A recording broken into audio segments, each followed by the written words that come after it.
Starting. So I'm guessing it's started now. Let's see where this goes. Let's links. YouTube page. Okay. Copy.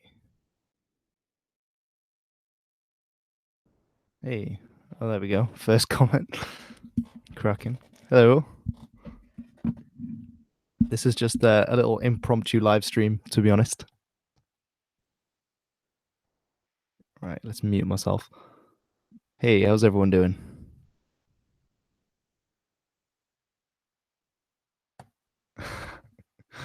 Oh, I love this comment section already. Brilliant.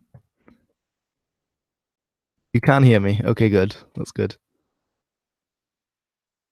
Oh, hey, thank you very much for your donation, Griffin. I'm glad you're enjoying the channel and the content. I do try, believe it or not. You have a personal statement to write, just right from the heart, man. You've got it. History of cannabis. It's got an interesting etymology, actually. Some of the words, some of it's from Sanskrit, and I think some of the other terms that we use for cannabis are actually from Portuguese and stuff like that. So maybe that's on the cards if I want a video to be demonetized straight away. But you know, do I have a degree in history? I'm getting a degree in Anglo-Saxon, Norse, and Celtic, which is like special history, to be honest. The Dutch language was a mistake. True, Frisian is the only real language. We all know that. English is just island Frisian, really. But no, I have too many English fans.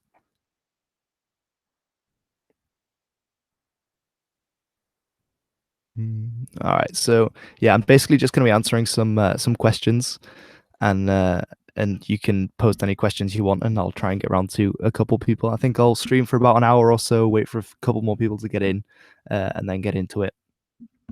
That's kind of the plan. I'm trying to stick to a video every Friday, and I have a few videos ready, but I thought I'd do a live stream instead just to shake things up. Are you tall because you're Dutch? Well, the Dutch are on average the tallest people on earth, so that probably does play into it. I'm pretty regular height in the Netherlands actually, whereas here I'm taller than most people. How's Cambridge? Cambridge is interesting. I'm actually in Northumberland at the moment, but I'm going back down next week. It's very busy, but it's a very interesting place. If you could be any person from history, who would that be? Good question. I'm not really sure, to be honest. I mean, I get asked questions like that a lot, but I don't really tend to spend too much time thinking who I'd rather be. I just kind of make the best of who I am, I guess. Thoughts on the history of Sicily? Very interesting, actually. I was actually watching a documentary on that just last night with how Garibaldi sort of started his whole Italian unification on Sicily and things like that, which is quite interesting. All right, what else have we got? Am I interested in haplogroups? Yes, actually, my dad is a professor of biology, so I know a little bit about that from him and some of the complications. And it always annoys me when in programs and things like with the Cheddar Man recently and things like that, where they overly simplify everything in the narrative. It's quite interesting. What's my favorite food? Uh, I don't know. I really like Dutch pancakes. Yeah, I really like Dutch pancakes, and also kroketten are great. But then I do love a good like lasagna or moussaka or something. I don't know. I enjoy eating a lot, so you know, yeah. Right. Would you rather fight one horse-sized duck or 10 duck-sized horses? Right.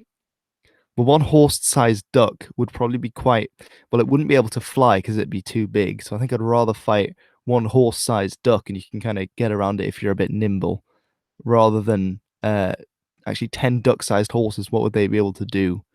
Yeah, no, I'm going to change my answer. 10 duck-sized horses. Good question. Can everyone hear me, by the way? Oh, Diaz Marajuet.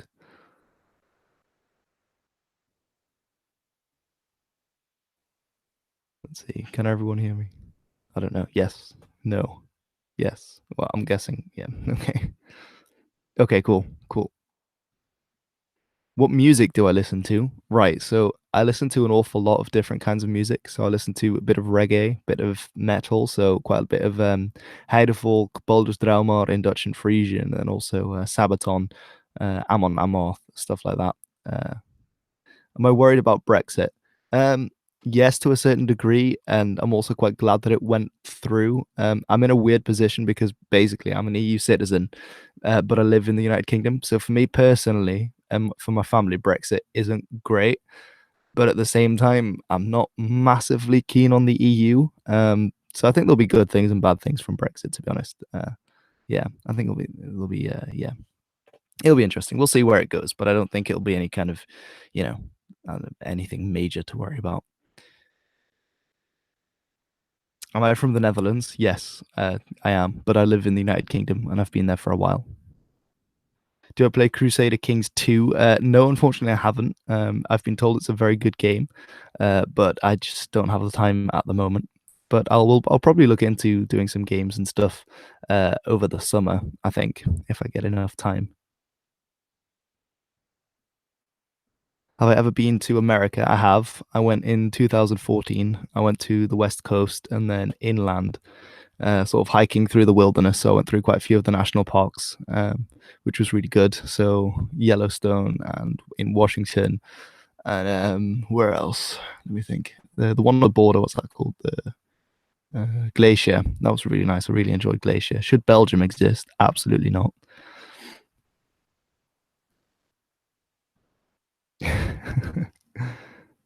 Why is Brabant split into two countries?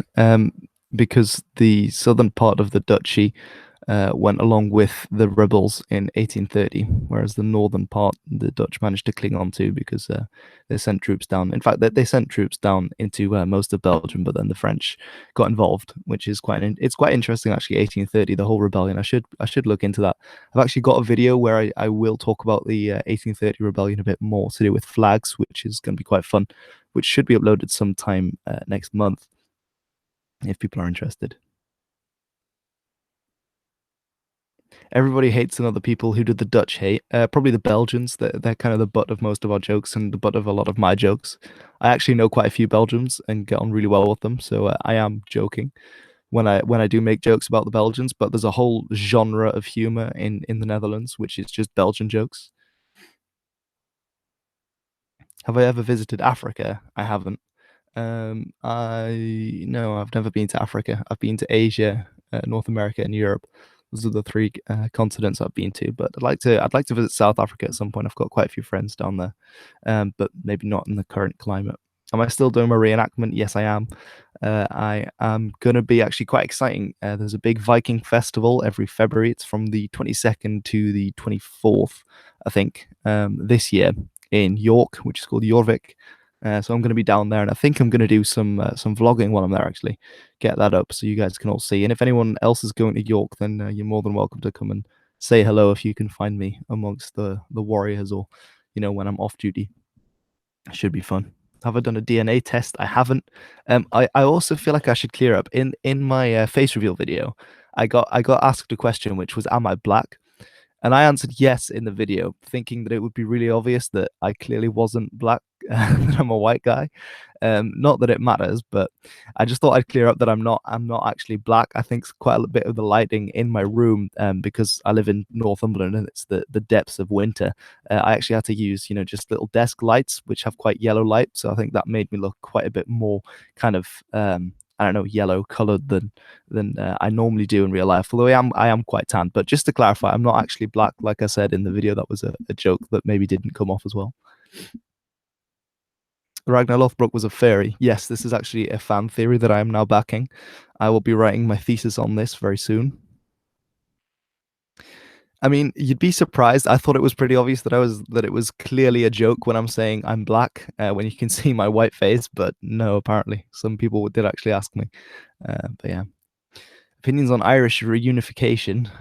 I guess that's down to the people in Northern Ireland and the Republic. It's not really my place to say. I mean, there's good reasons for and against, like with anything really, which is my diplomatic answer to everything. Do you think Vikings used psychedelic mushrooms?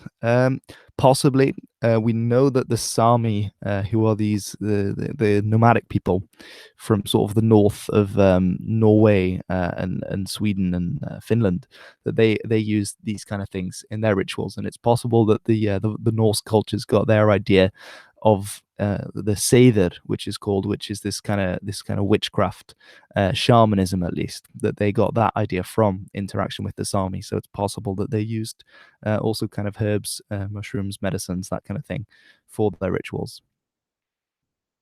Was Cleopatra a thought? Probably. Depends. I mean, she's actually quite an interesting character. Like, I probably shouldn't go down that route because I don't know too much about it, but I did actually watch a documentary on it that was quite interesting, but I'd have to look into that a bit more. What countries in England have I been to? I mean, oh, counties. Sorry, apologies. What counties have I been to? Quite a lot. I think most of them. Yeah, it's probably too many to go through. Let's have a look. What other questions have we got? Differences between Jutes and Danes.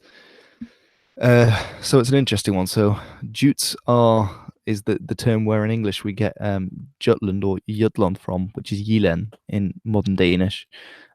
Whereas we can kind of distinguish between the DNA of people who came over sort of among the Anglo-Saxons and then the later Danes.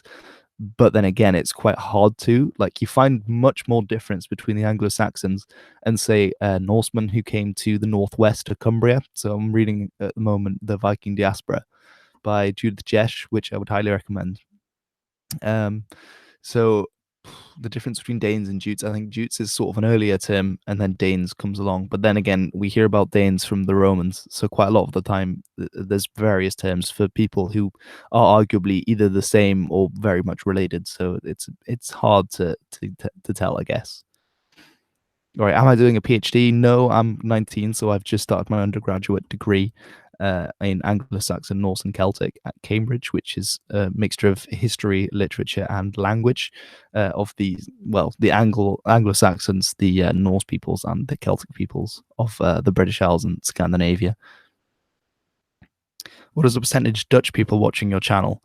It's quite high. So my number one demographic are Americans. Then we have people from the United Kingdom, and then I think it's the Netherlands, so sort of the third highest, which is understandable, I guess, because I talk about Dutch history and I have Dutch memes and things like that.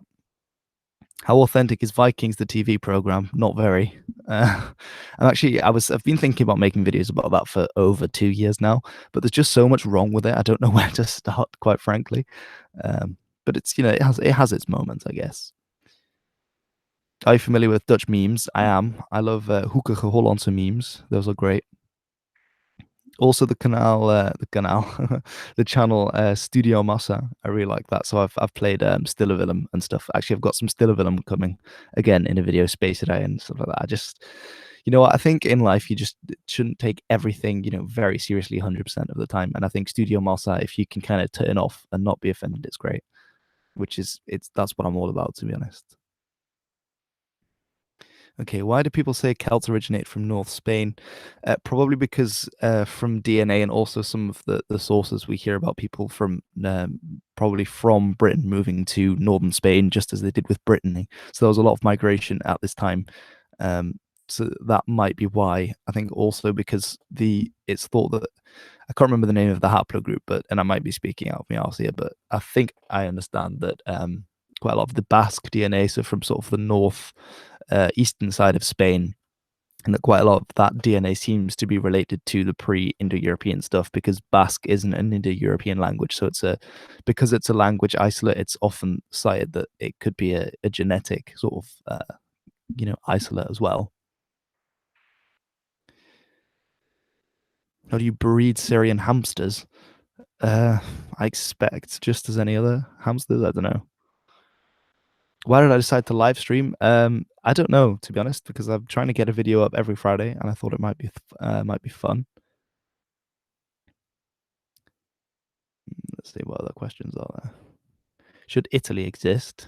I don't know, to be honest. I mean, I guess that's a question for the people there, really. I don't really know too much about later Italian history. I know a bit about the unification. I mean, it had lots of little independent city states. But I guess if Italy hadn't come as one big unit, then the French would just keep walking in and the Spanish would keep taking bits.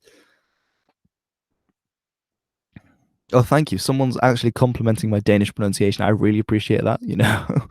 uh, oh man, I remember going to Denmark and being in the trains in is it Copenhagen? And then sort of reading the signs, and I'd go, "Oh, it's just like Dutch," and then they'd say it, you know, over the announcer, and I was like, "Wait, what?" Just because everything gets swallowed. It's yeah, it's an interesting one. How do you fight off dangerous forest animals? Fire seems to work quite well with that. Will we ever do a history on a video on Basque history? Yeah, it sounds quite interesting. I don't know too much about it. Obviously, there's the song of I think is it Ronkevo Pass. Is that the one with I think the Norwegians wrote Roland's Kvaret about it. So that's quite interesting. They're an interesting people. Have a long history going back, and still today, you know, they're very proud of not being Spanish and not being French, but being Basques, which is interesting. Yeah, Roland's Kvaret.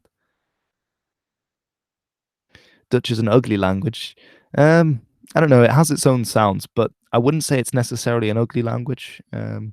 I personally am not a massive fan of French. I don't know why everyone loves the French language. That may just be, you know, because of other reasons, but I don't know. I think it's with languages. I think it's kind of in the eye of the beholder as well as what's being read or said, that kind of thing.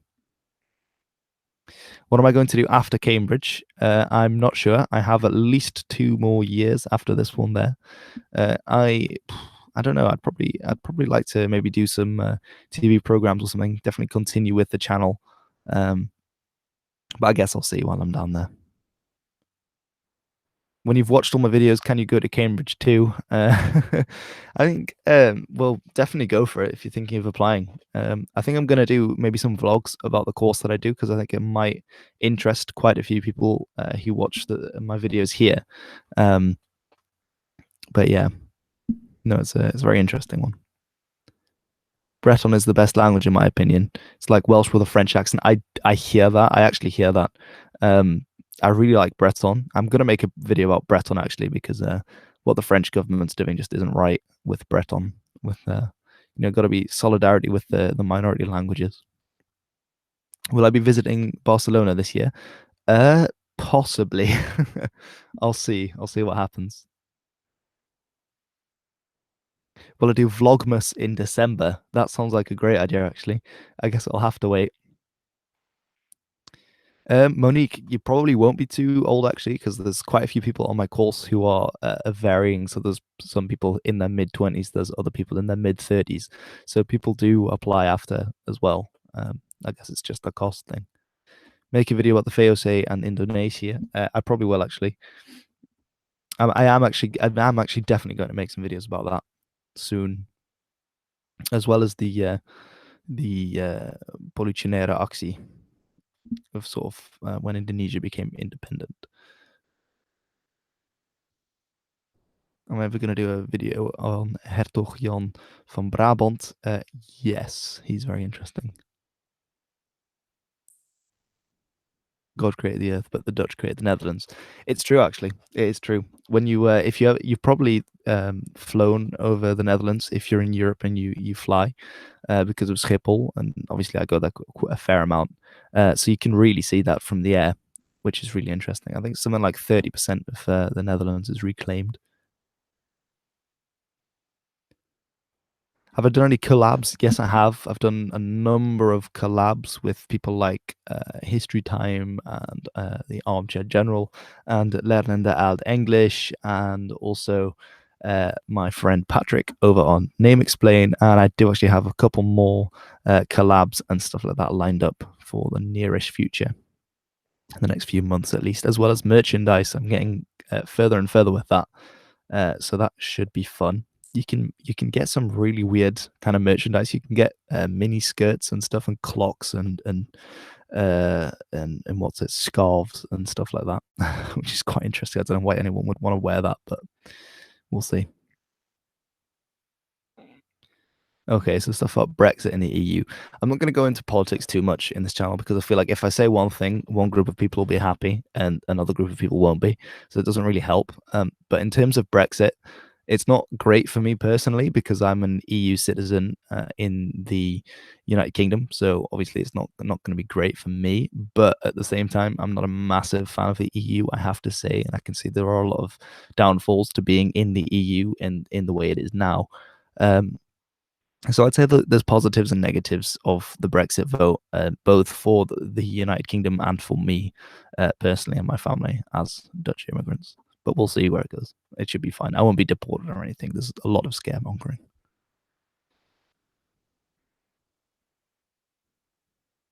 Are you sure the Saxons who took Britain are from the Netherlands?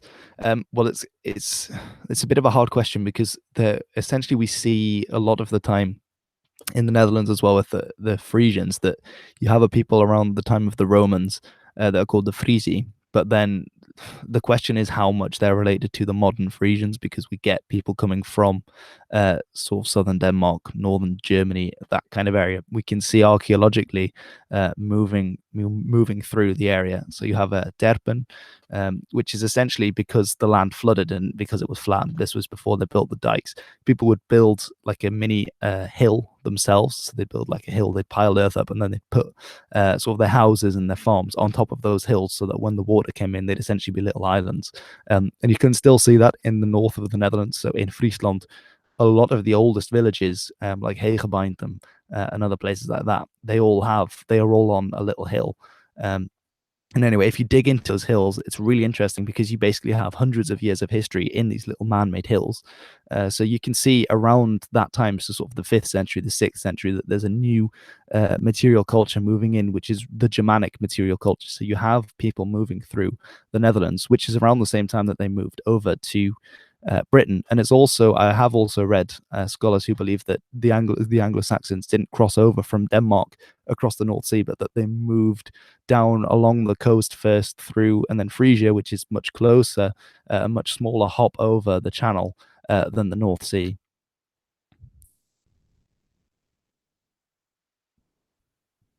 Okay, so a lot of questions about my personal life as well, I guess. Not enough Wilhelmus. Was there a language in Northumberland like Cumbric in Cumbria?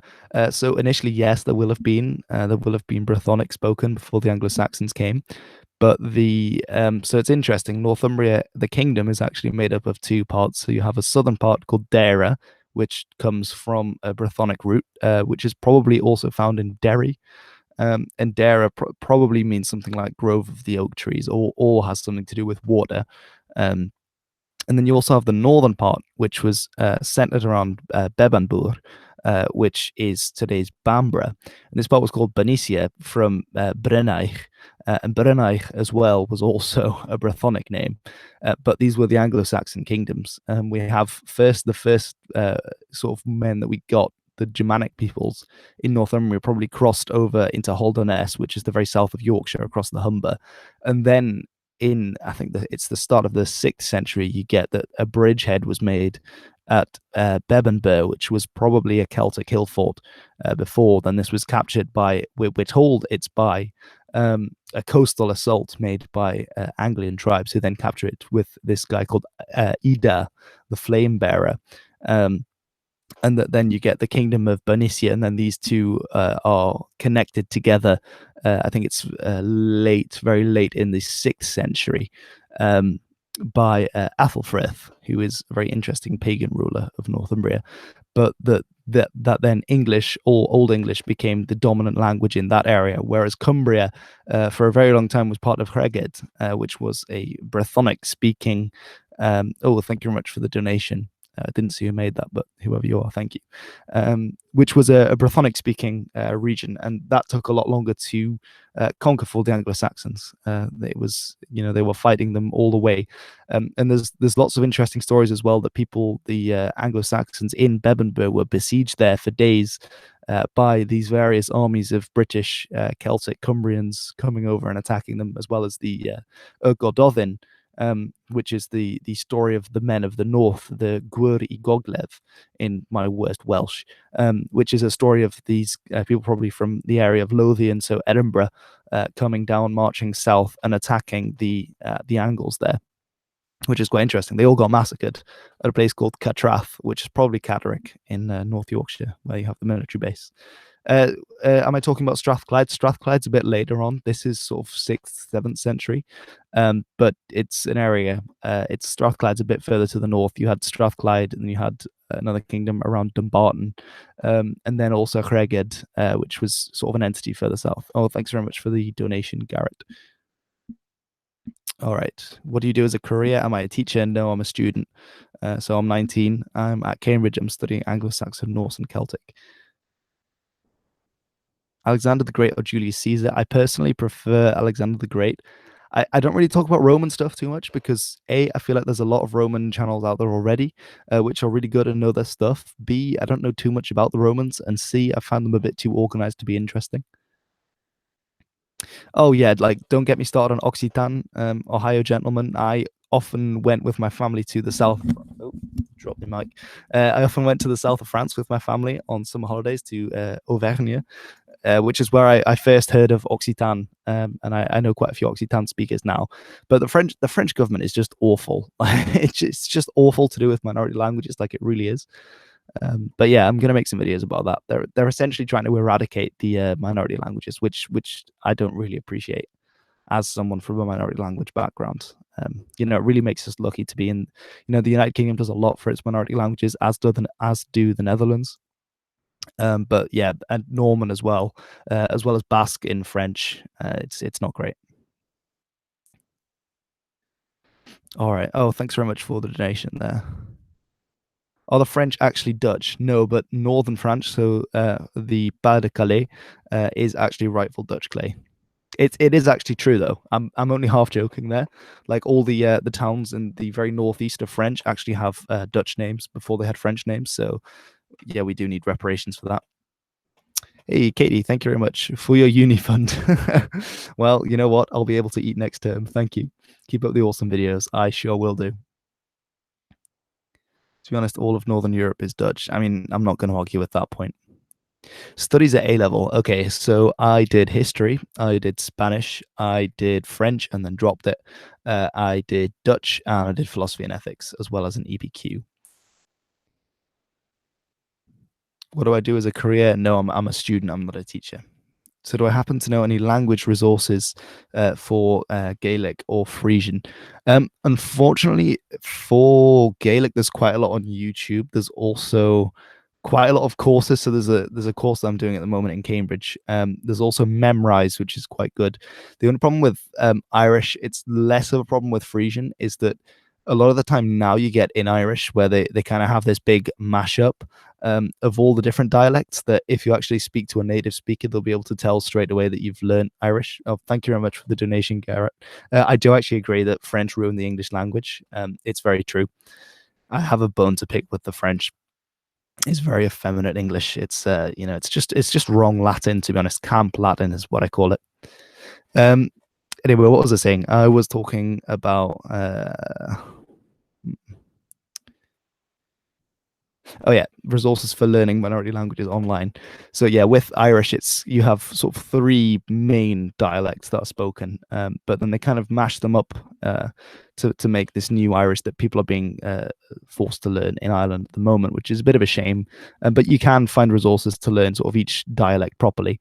And then in Frisian, yeah, there's stuff on Memrise. There's really great, if you're willing to pay for it at least, the Afuk, where you can, it's an abbreviation. I'll put a link to that in the description when I'm finished, where you can learn Frisian. You can order sort of a course which is really good.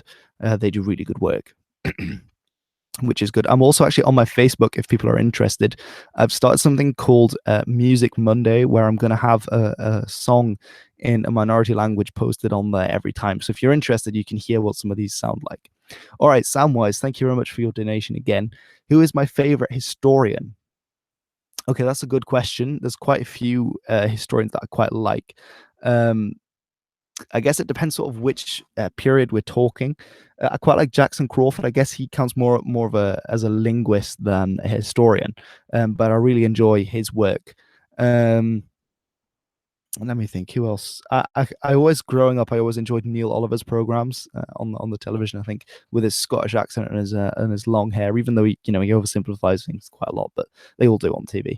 I quite like him as well. He's a pretty cool guy, as well as Ronald Hutton. He also has long hair, and he's a really cool guy.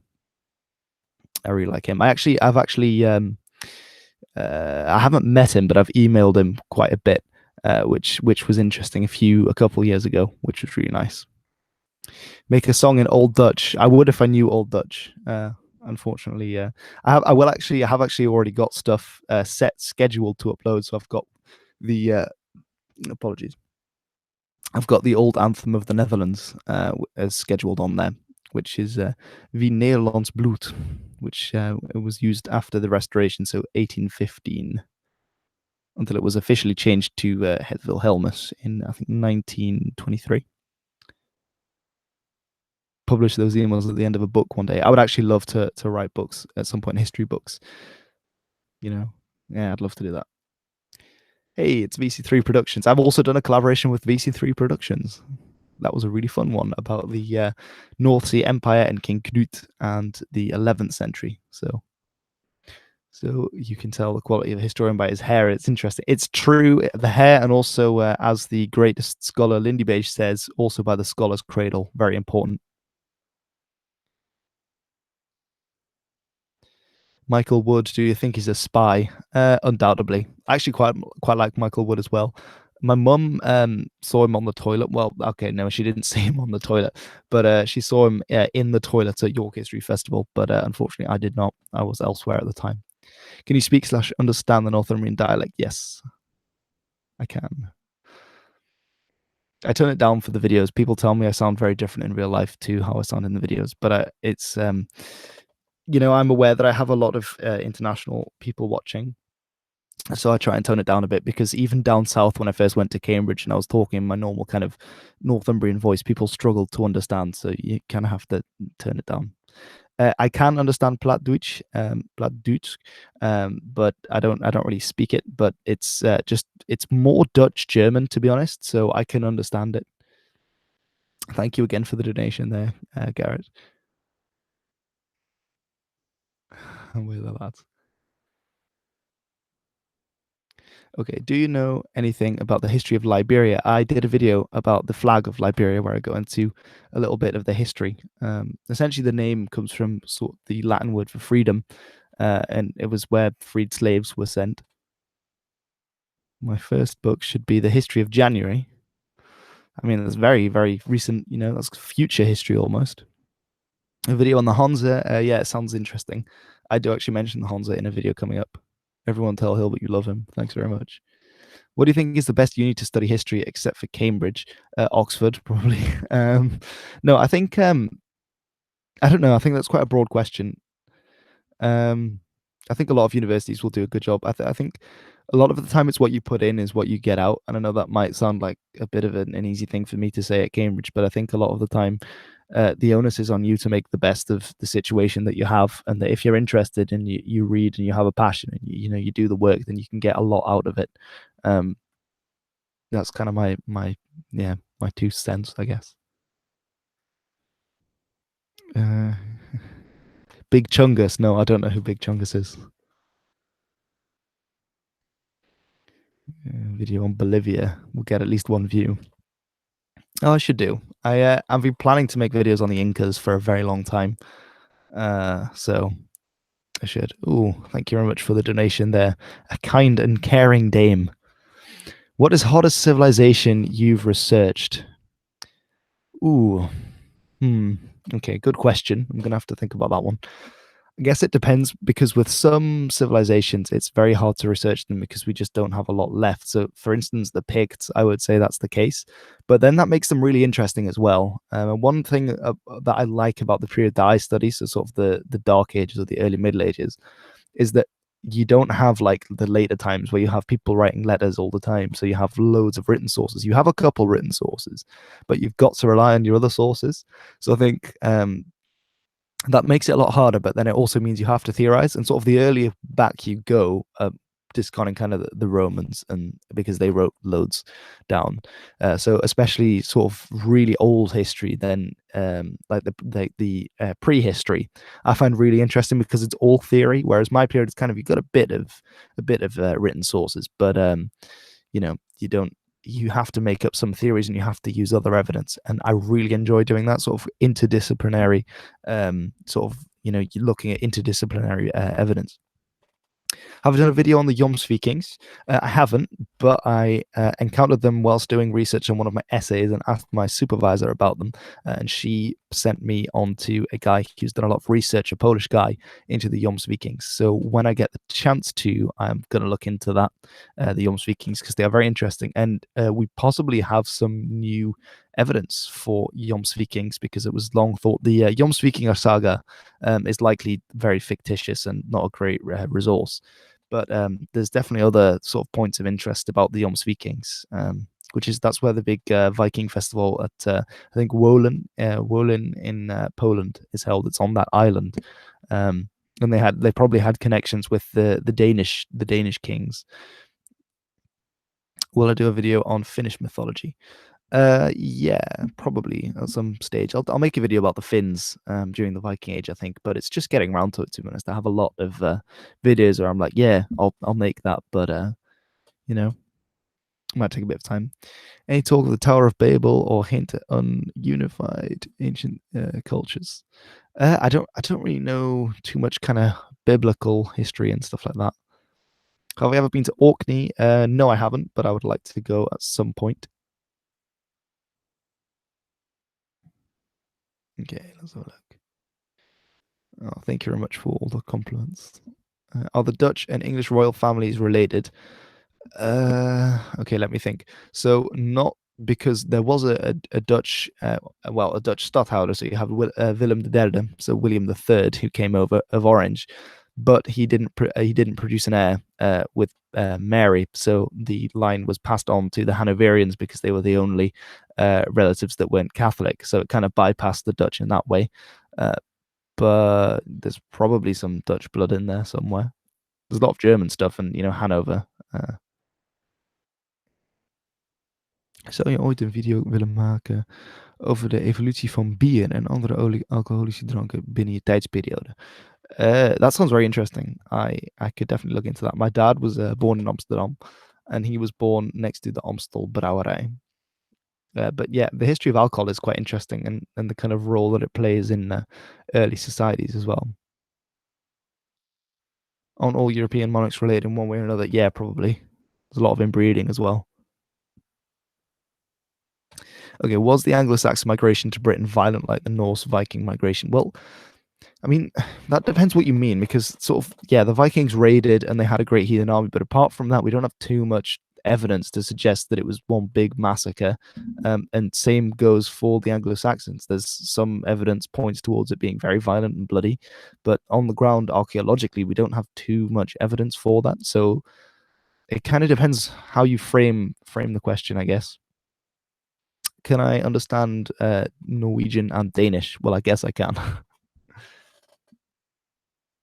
Hengist and Horsa for the win. Yeah, they're very interesting. The kind of idea of the two brothers, the Germanic twins, you see that, which kind of makes it suspect. They probably didn't exist, or at least there's some kind of manifestation of something. But kill the leaders, rule the peasants. Probably that's probably how it went. I think that's. I'm doing a bit of research into it at the moment, because I obviously made the one video about the article, but I think I'll make another one. Have I seen the show Ancient Aliens? Yeah, it's a great laugh. I love that guy. What's he called? Georgie Tsoukalos. Yeah. On the White Rogers of the Kingdom of Sarawak. I guess I could. Mm. Which period or event of history would have been the most Which period or event of history of 18th to 19th century have the most inaccurate? Or do you mean which are the most misunderstood, maybe? Thoughts on the hey, it's Rob. Thoughts on the Germanic invasions of the Roman Empire? Justified. I would say the Franks did nothing wrong, but then they invaded Frisia, so they did. Something on the songs of Ragnar Lothbrok.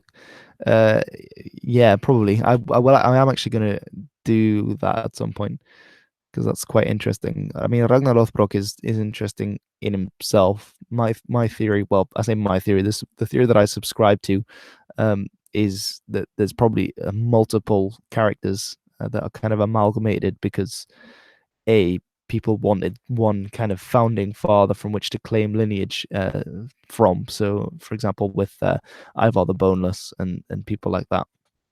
Have I seen the Dutch movie Redbot? I haven't, but it looks awful, and I'm probably going to make a hit piece on it at some point, and suggest not at all from my position of knowledge or anything how they should have made it, but yeah.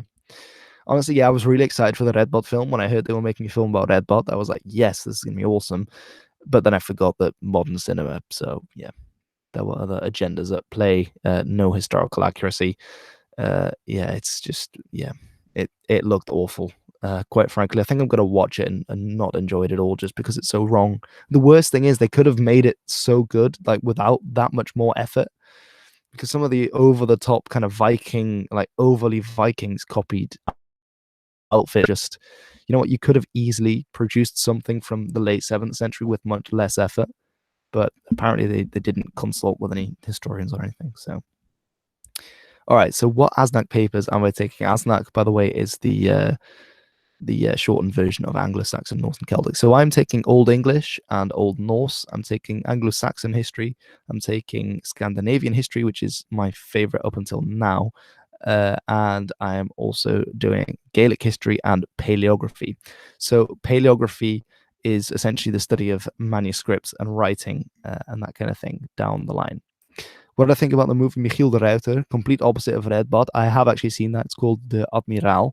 I thought it was awesome. Like I got a massive patriotic boner. Apologies, but I really it's just when you see that like the old Dutch flag in the breeze on like one of those huge ships just blasting its way through the English fleet. That's like ooh, the speech that's given by Johan de Witt by the Raad van State is just like it's amazing. But yeah, I absolutely love that film. I'd highly recommend it as well. I'm not sure how accurate it is. I think some of it's dramatized, but I think they did a much better job of that. Like I really enjoyed that film. That was awesome. What languages do you think that they speak in America besides English? Lots of languages. You've obviously got native languages that are there. Also, languages spoken by immigrant populations. So you've got sort of German in Texas, and you've also got Pennsylvania Dutch, which is really German. I actually met I don't think they were Amish, but I think they were a Mennonite when I was in America, and they spoke to me in their dialect, and I spoke back at them sort of slowly in Dutch, and we could actually communicate quite well because it was a kind of plot Deutsch, kind of German that they were speaking, and then obviously had some unfamiliar elements in it, but that was quite interesting. Should all non-Germanic words be deleted from English? I think they're trying to do that with I think it's called Anglish, where they're trying to sort of recreate, which is an interesting project, I guess. All right, what other questions have we got? How many counties have I been to in Ireland? Oh, I don't think I can remember all the counties in Ireland, to be honest. I went first through the Northern Ireland, so through the northern provinces, and then through Donegal, and then a bit down the west coast, and then I sort of stopped before I reached kind of Cork and Kerry, and then went eastwards, so towards County Carlow, and then went up from County Carlow through Dublin, and then back into Northern Ireland. What county did I like the most? Is it Connemara, where you have all the really old stuff, the prehistoric monuments and things? I think, or County Clare. It's one or the other. I really like that. That was really cool. I really like prehistoric stuff. Actually, it reminded me a bit of the Hunebedden in the Netherlands in Drenthe. Lang geleden in het Jamaicaanse Rijk arose a legend of the great fairy Ragnar Lothbrok en zijn Friese berg Hilbert. Okay. Interesting one, Gerrit. Gerrit. Oh wow, that's your Dutch name. Oh, the new, yeah. How is the new Tolkien novel? I saw that and I was thinking, well, that looks interesting. How well do you think Tolkien lends from Anglo-Saxon and Celtic culture? Well, he lends from it a lot. Also Norse culture with the dwarves, and pretty much it's actually based on one of the sagas, Lord of the Rings, quite fairly loosely, but it's quite interesting. I really like what Tolkien does. Actually, that's one of the reasons I got into this. Was I was always a massive Tolkien nut, and then I was thinking, ooh, this is related to Anglo-Saxons as well. Do I buy historic souvenirs? Yeah, sometimes I guess if I like it, the stuff. Yeah, I have a few historical items kind of lying around. Oh, you've got the book, but you haven't read it yet. Well, let me know what you think about it when you have read it, and I might get it. The theory that English is a North Germanic language. I mean, frankly, I'd like to see some evidence. Yeah, no, I'm not. I don't really subscribe to that theory at all. How would you go about starting to learn Old English? My friend's channel, Lernende Oud English, is very good for that. Which that kind of puts a human face to Old English because it is quite daunting when you start. Because especially if you haven't done a language with cases in it before, there's so much to learn. That as well as I think it's called Mitchell and Robinson's An Introduction to Old English is really good. That's what I'm using, and that helps me an awful lot. All right. Any suggestions on programs to learn German? Sort of memorizing Duolingo are probably the best for that kind of thing. Afrikaans and Flemish basically the same. Well, not really. So Flemish is kind of the southern variety of Dutch that's spoken. So in Belgium as well as kind of the southern provinces of the Netherlands, and it has some of its own words and definitely its own pronunciation. Whereas Afrikaans is recognized as another language, although it takes 95%, I think, from sort of its vocabulary from Dutch.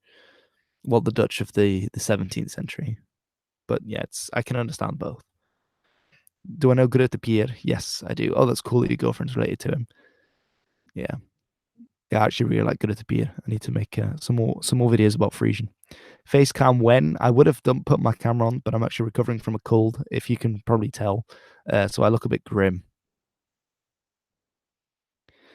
Maybe make a vid about the legend of Red Bart set things right. I'd like to. I'd honestly like to. I think I will. It's just finding sort of the time to make the videos and make them properly. You sound 100% Dutch, but then you instantly speak. You sound 100% English. Oh yeah, I've kind of gotten used to switching between them now. I think it's Scots a separate language or a dialect. I guess it depends. I was thinking about that the other day. It's a hard thing to answer because with some people it's very much like a different language, but then with others they kind of use dialect words of Scots in their English, so it's tricky. But yeah, I think you can definitely argue that there's a history, a separate history there. Is it true that Gurutapir's sword is huge? Yes, the one that they have found is absolutely massive. The question of whether that was his. He does actually, unlike William Wallace, he was from the late 15th century. So that is the time period of when they were using these huge swords, which is pretty cool. There's a really good song that mentions him as well by Heidevolk, which is Karel von Egmont. So that was one of his longtime allies in the fight against the Holy Roman Empire. So I guess Grete Pier, in a way, which is quite funny, as a Frisian rebel, can be seen as one of the earliest fighters for for the Dutch kind of independence struggle. So he's kind of a century before that all kicks off. But I guess you could see him as an early version of fighting against the tyranny of the Habsburgs. Was Radwald king, High King?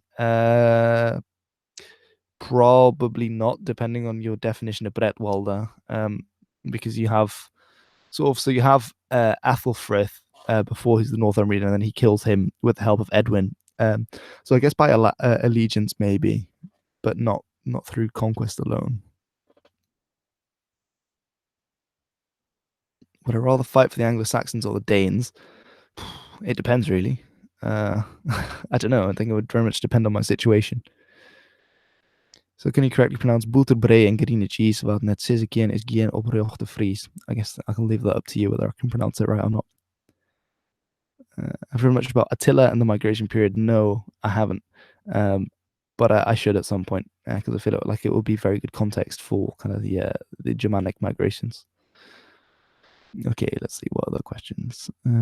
Which saga is the most historically accurate? Again, it depends what you mean by historically accurate, and also how you would measure that. There's a whole debate about whether we can take sagas to be historically accurate or not. And I think it depends very much on the saga. Some are likely to be more accurate than others. They weren't written to be histories. That's something I think that is a key. I think what it is that they were written down as the kind of when writing came to Iceland, they were writing down what were the oral stories of the period. So one of the things that my professor has recently done. Oh, thank you very much for the super chat there, Catholic Canton. I'll answer your question promptly. But anyway, to finish that thought off, is that one of my professors, what they've recently done is to look at the Irish names in the Icelandic sagas. And the Irish names that are written down in the Icelandic sagas are spelled in the way that they would sound to a Norseman, if that makes sense. And the way that they sound to the Norseman is the way that they would have been formed because the names changed over time. So there's, a good 500, 400, 500 years between when the settlement period of Iceland happened and when they were writing these things down. And they've worked out that the way that they wrote these names down is actually how they would have sounded when these Irishmen would have come over during the settlement period. So that suggests then that it is actually from an oral tradition if they are writing this down. Okay, so to answer your super chat, great videos. Have you seen Historia Civilis's videos of antiquity? I have actually watched a couple of those. I haven't watched loads because the Romans aren't really one of my areas of major interest. Although I have watched a couple, and I would recommend the channel if you're interested in Roman stuff. So yeah, I do actually quite like that kind of thing. All right. So, have you been to Iceland? I haven't. I'd like to go to Iceland at some point, though. I have been to Denmark. I went cycling there, of course, very Dutch thing. And I've also been to Sweden for one day. I actually crossed over into Helsingør for one day with, I think it was with a ferry. Was it? Yeah, it was with a ferry. All right. What was the big difference between Romano-Celtic Christianity and Anglo-Saxon Christianity?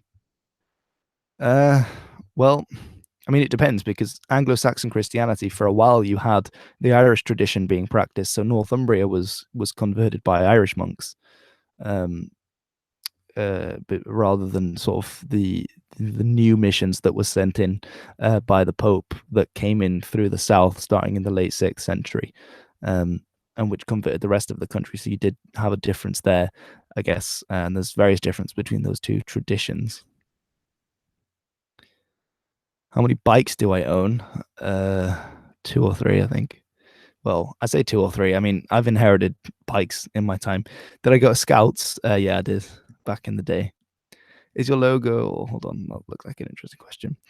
Is your logo a Saxon helmet or what is it? It's great channel art. Actually, one of my friends, shout out to Ava, actually drew this for me. But it is the Sutton Hoo helmet, which was found in East Anglia, or what would have been the Kingdom of East Anglia, at a place called Sutton Hoo. And it's obviously got some MLG sunglasses on it because I thought that would be a cool idea. And I think I still think it's a pretty cool idea. So that's my little logo there.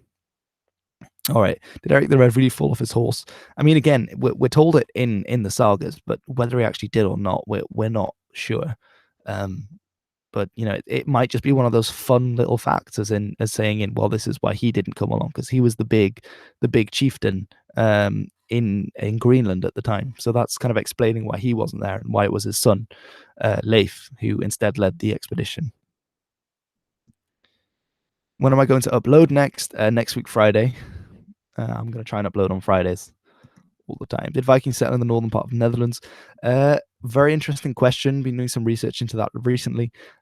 Probably not like they did in Anglo-Saxon England. They were more kind of raiding, so they did a lot of raiding. With Rurik, for example, as people are mentioning, Rorik of Dorestad is his name. What they probably did was to have bases like on the island of Walcheren, and then they probably raided and attacked places and went over rather than mingling with the population. I think the population in Frisia would have been harder to mingle into because of the system of terpen, rather than in Anglo-Saxon England, where you had many more sort of farms and a few towns, rather than that system there makes it quite difficult to integrate into. What other questions? What about the Cathars? I found the Cathars very interesting when I went down my Occitan loophole. I also saw, I think it's the drama called Labyrinth or something. But the Cathars are really interesting, actually. Duelists from the Middle Ages who were wiped out by the, what was it, the Aborigine Crusade. But yeah, I've been meaning to make a video about that at some point, about the kind of the aesthetics and stuff like that from the Middle Ages. I'm actually continuing my philosophy series soon, because I still have a video I recorded about half a year ago on Hinduism, the history of Hinduism. But before I upload that, I need to make a video on Descartes and dualism to explain that. So I'll be continuing that soon. Why doesn't the Midlands have a Danelaw identity? Is it purely because Yorkshire and Lancashire were so powerful after the Norman invasions? I mean, they do to a certain extent, but kind of the strongest Viking identity, to put it loosely, in the United Kingdom, the British Isles, is probably Orkney and Shetland, just because they had probably the highest percentage, and then also after the Viking Age, they were incorporated in the Scandinavian world rather than just the British Isles, whereas the areas of the Danelaw have quite low, sort of, from what we can tell, genetic evidence of Danes that actually came. So yeah, I think that plays a strong part. But now you have a lot of people who really want to be Viking from that area, which actually makes DNA interesting, because people who think they're more likely to have Viking DNA are more likely to go up and ask for a DNA, so it can skew the results, which is quite interesting.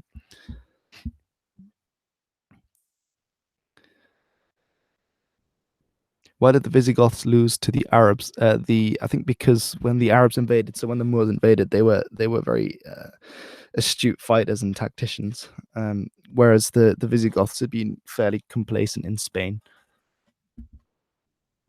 Please stop saying British Isles. Well, British and Irish Isles, if you prefer. It's just shorthand, I guess. The Yorkshiremen call us Southerners, which is hurtful. So how do we reclaim a Midlands identity? I mean, it is true. There's a huge thing about Northerners and Southerners. I guess being from Northumberland, I'm always a Northerner, so I've never really had to think about that. But yeah, have I studied or done any videos on Cornwall, or the Wicker? Don't think specifically. I've definitely mentioned them in various things. Yeah, I definitely think people should revive Irish. I think because Ireland, it's the one place where Irish is spoken, so speak it there. It makes, with English, it's like, yeah, we've got English, around the world. It's one of those huge languages, like with French or Spanish. But with minority languages, I think, you might as well. It's like, that is, the place. Once it's gone, it's gone. So keep it up. Yeah, I've heard that learning Irish in school is absolutely awful. But it's just the thing, you've got to, with school for me as well, it wasn't always great. You've just got to, if you're interested in something, grit your teeth, get through school, do what you have to, but enjoy it outside of school, enjoy it as much as you can, and do things that's one of the reasons why I started this channel, was because, I enjoyed history and learning about stuff like that. So, I turned it into something that I could enjoy, which, manifested in these videos. But then again, I was lucky with my history teachers. Why are the English so obsessed with the Vikings? Probably because of the kind of culture that we have. So now with sort of the TV show Vikings, it's suddenly become really cool to be a Viking. Oh, do I support Frisian independence? That depends on, I guess, what the people think. Probably a bit more autonomy. Stuff that helps the language and kind of the cultural identity. I'd be fine with. Have I taken a DNA test? I haven't. I guess I could. I might do that at some kind of big milestone, maybe 150,000 or something. Norse Pantheon, best Pantheon.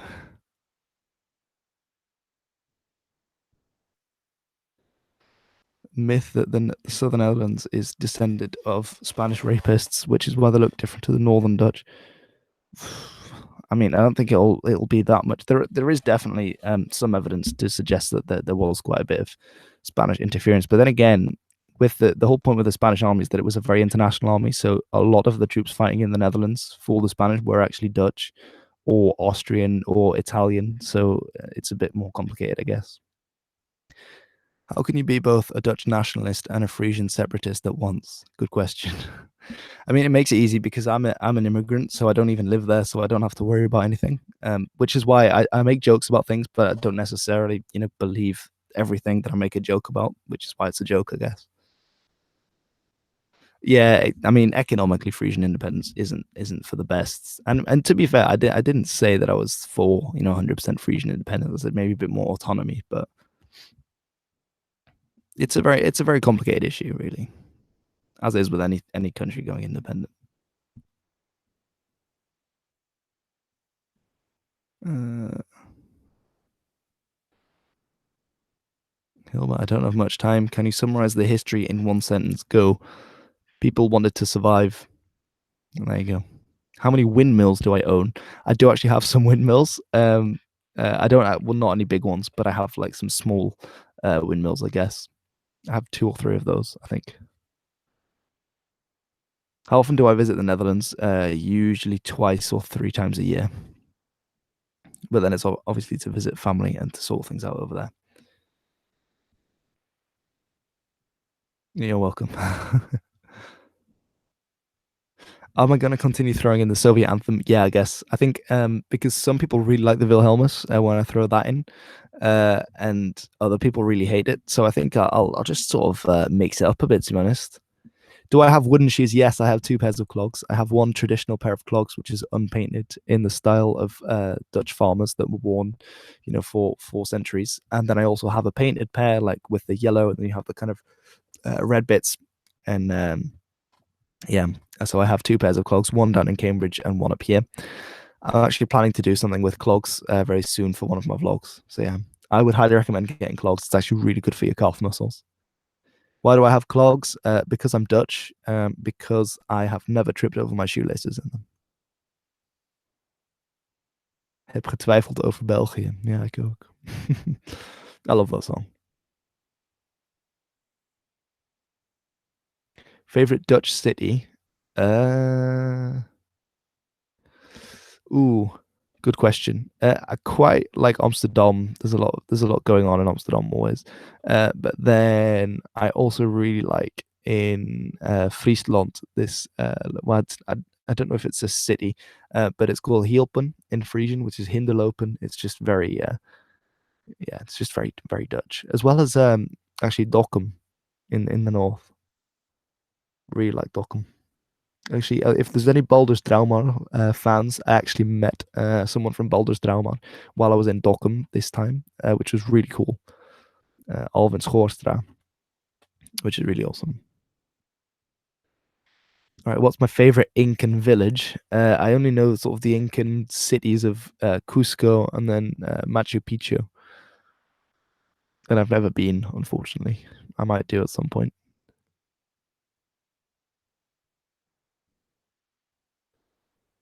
Anything on the history of the Swabi? Probably start with Tacitus, I'd say.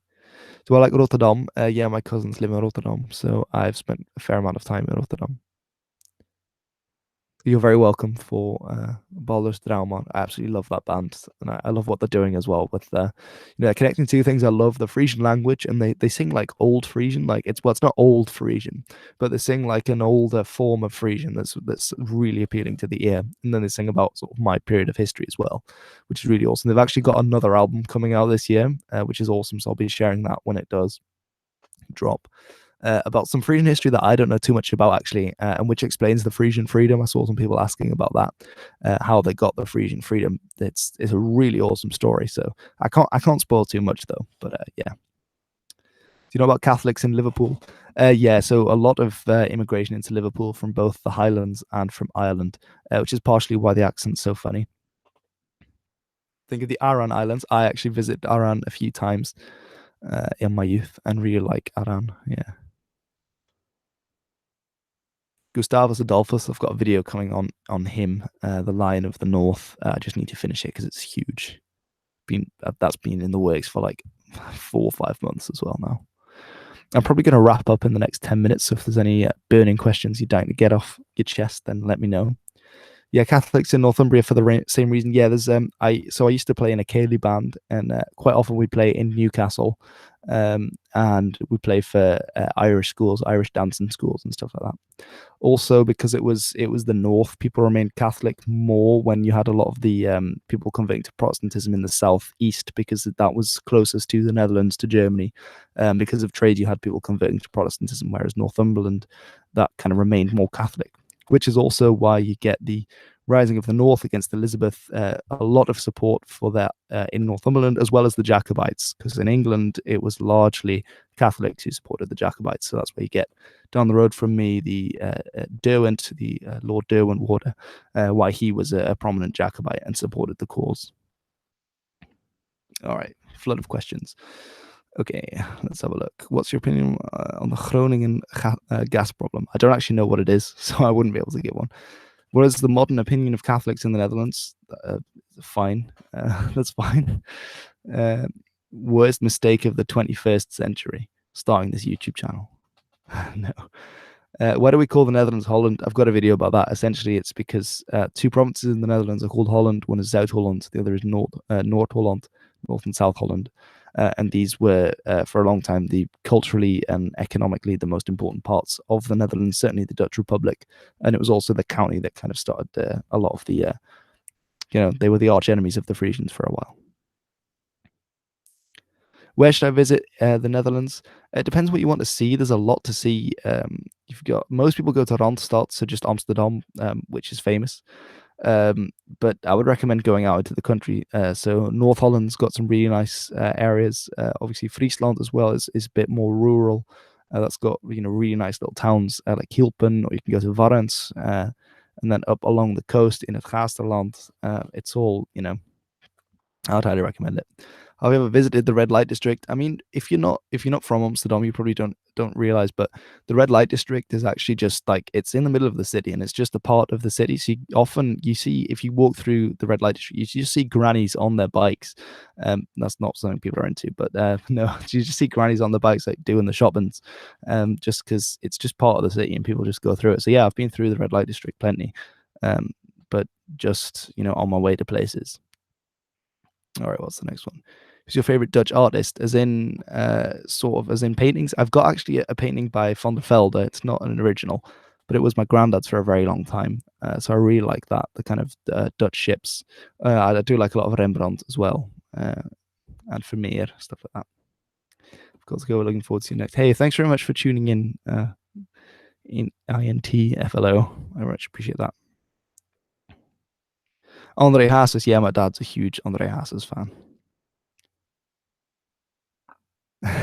My grandma struggles to ride the stair lift. Yeah, it's a very Dutch thing. Bicycles. Was Pythias really the first documented discovery of Britain? I don't know too much about it, but from what I can tell, yeah.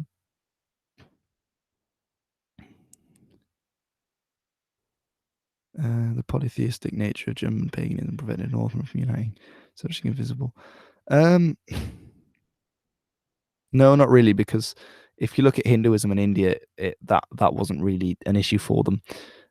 I think it's just Christianity came with writing, it came with organization, so it had a lot of advantages for people to convert, especially for rulers. Also with the tithe, because it's a tax that you can put on people. So there was a lot of motive for people to convert to Christianity. Who do I cheer for in the World Cup? It's always been the Netherlands. I don't know why. I mean, recently I've becoming more like, I cheered for the English as well, because the Dutch football team, I don't know what's happened to it. It's gone to the Belgians. It's just awful.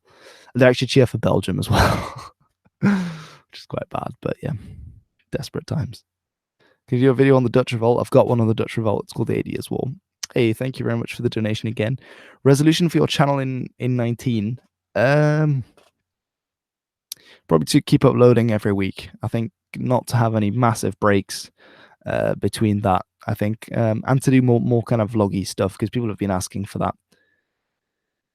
Do people enjoy live streams, by the way? I'm just looking this kind of chat. I might do it. I won't be able to do it very often, but maybe when I'm on my break, I can do one. Are Lowland Scots of Anglo ancestry and not Gaelic ancestry? Well, a bit of both, really. It depends which part of Scotland for you kind of genetic. Yes, people. Okay, cool. You should get a guest. Yeah, I've done two live streams with Kevin from Lennon, the Old English, but I might get some other guests and things like that. So what about the Mennonites? Yes, I do. So Menno Simons was actually a Frisian, which is pretty cool. Almost as much as the Dutch anthem. Well, that's good. Video on tulips and Ottomans, probably at some point. So nether comes from it's kind of a word that means below. So the Netherlands are the below lands, i.e., the low countries, because it's very low lying. Is Australia real? Unconfirmed. Who are Dutch people descended from? So you've got a few different people that kind of make up the modern Dutch. So you have the Frisians, you have probably the pre-Frisian population, as well as the Franks and other peoples like that. Mostly Germanic tribes, possibly some Celtic ones, but that distinction isn't really massive at all, especially not on the border region, to be honest. Probably just linguistic.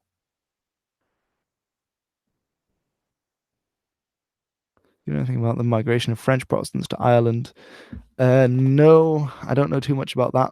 I do know a bit about the French migrations to South Africa, North America with the Huguenots. There was a sizable French Protestant population. Lots of civil wars in the 16th century with 1572. You have the St. Bartholomew's Day massacre, as well as the sieges of various Protestant ports. Like La Rochelle, lots of Protestants were murdered. Then you had I think the Accord of Nantes. I can't remember which year that was. But then Louis XIV pissed all over it and annoyed the Protestants some more, so more of them left. Benelux, the Lowlanders, are they all Frisians? No, it depends. It depends how you define Frisian, because obviously today Frisian means people from Friesland, which is just one province. But once upon a time, the most of the coastal area was known as Frisia. I think it's like the 11th century that distinctions start to be made between the northern part as Frisia and the southern part as the Flemings, and then you get certainly by the time of the 11th century you have counts in Flanders. And and then you also get the Hollanders becoming an entity at some point with what's he called, Hertog Dirk, and then you also then get the Frisians becoming more specifically the Frisian speaking population of the of West Friesland, and then also across Oost Friesland, North Friesland, that kind of area. I don't know much about the genetic makeup of Switzerland, I have to say. I've got a Swiss friend, I'll ask him. Is Christianity on the decline in the Netherlands? Yeah, it is, if I remember rightly. It is in most places in Europe, I think. The Normans did in the south of Italy and Sicily. They had for quite a while a strong foothold. It's interesting. All right, I'm gonna do another. Yeah, I'll keep going for 5 minutes or so. Is it difficult to immigrate to the UK? I don't know. I was actually born here. I guess I can ask my parents. Uh, is bead reliable? Um, it that really depends on which bit of bead. He seems to have done quite a lot of research into his sources, from what we can tell. And he wrote things down from what was already written and what was happening at his time. But I think a cross source analysis is always best when dealing with these sources. So don't just take Bede's word for it. Look for archaeological evidence to back that kind of thing, or look for linguistic evidence.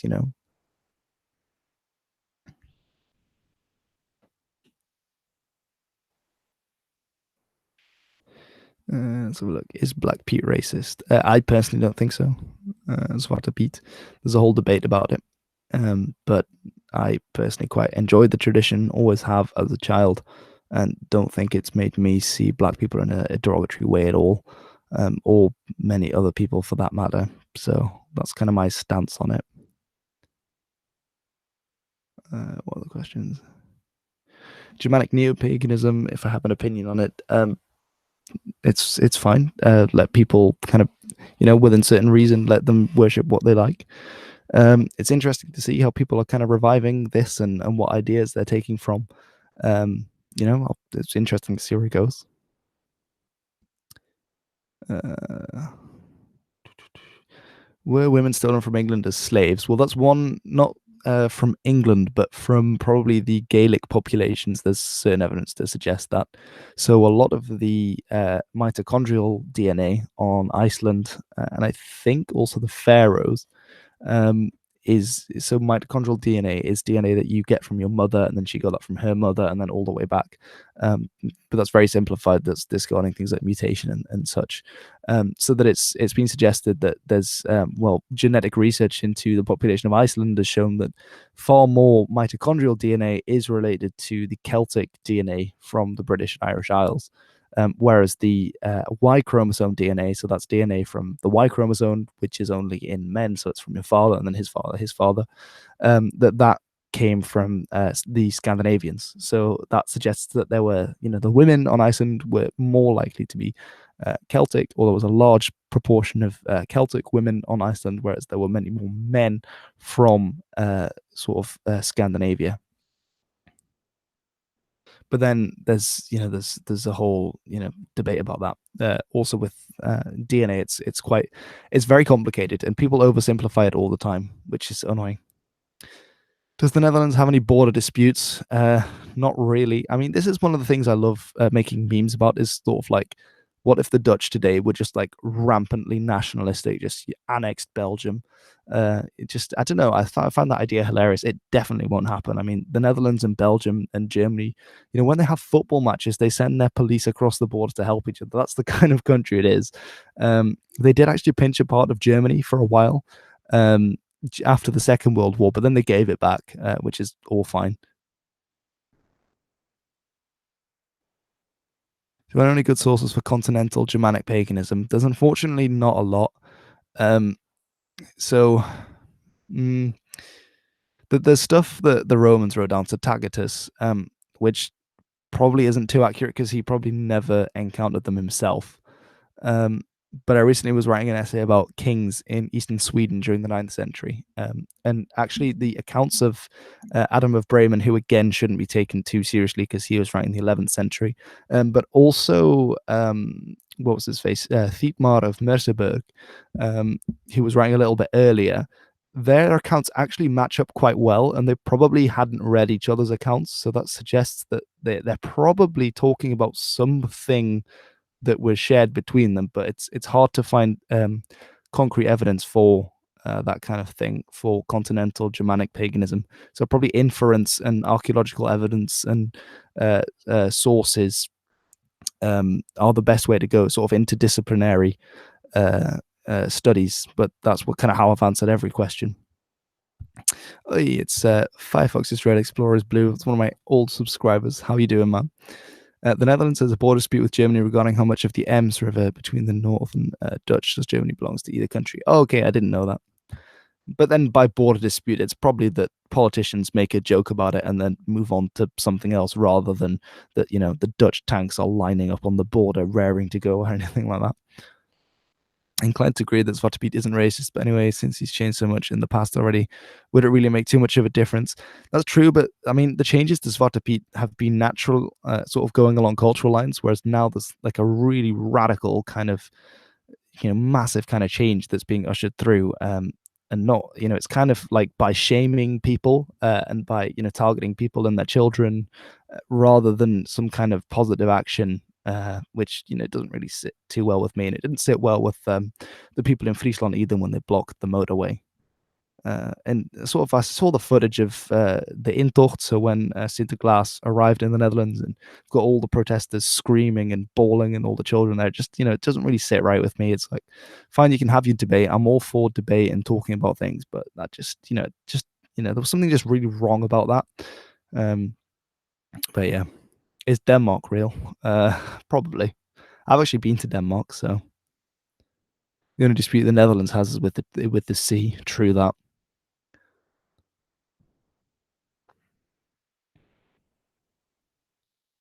All right, going to head out. Hey, thanks very much for coming, Ulf Hedin. I appreciate that. I will actually. I will actually do some more streams at some point. A lot of people have been asking for a Discord, and the problem is that I don't have too much time most of the time to spend and to sort of manage that. But I might look into it at some point soon.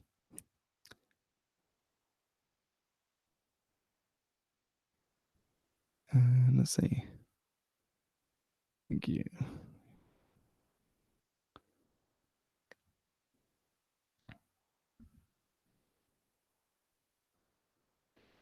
All right, I think I'll answer 2 or 3 more questions, and then I'll call it a night.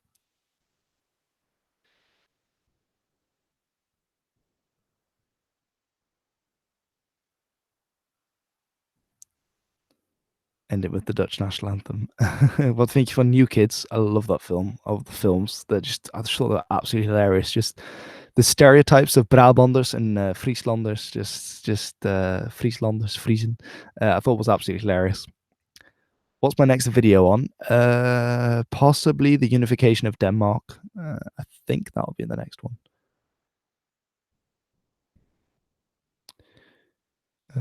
Let's see. How was your day? It's been a bit of a lazy day, to be honest. I think I'm gonna pull the finger out and do some graft. I've got a couple more essays to write. Oh, what are people's opinions on a video about the nature of kingship in Sweden in the 9th century? And would people like a video on that at all? Because I just wrote an essay on it, so I feel like I could quite easily make a video with that knowledge.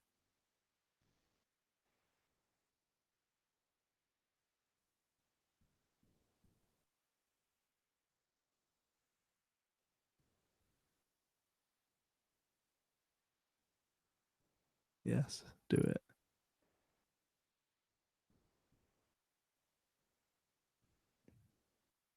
All right, cool. I'll probably give that a go. I might make that. I've got 2 more essays to write before I go back as well. I think one on the Rus, which I'll definitely make a video on because everyone wants videos on the Swedes in Russia, and one on Iceland as well. I haven't actually seen the film Alla Trist.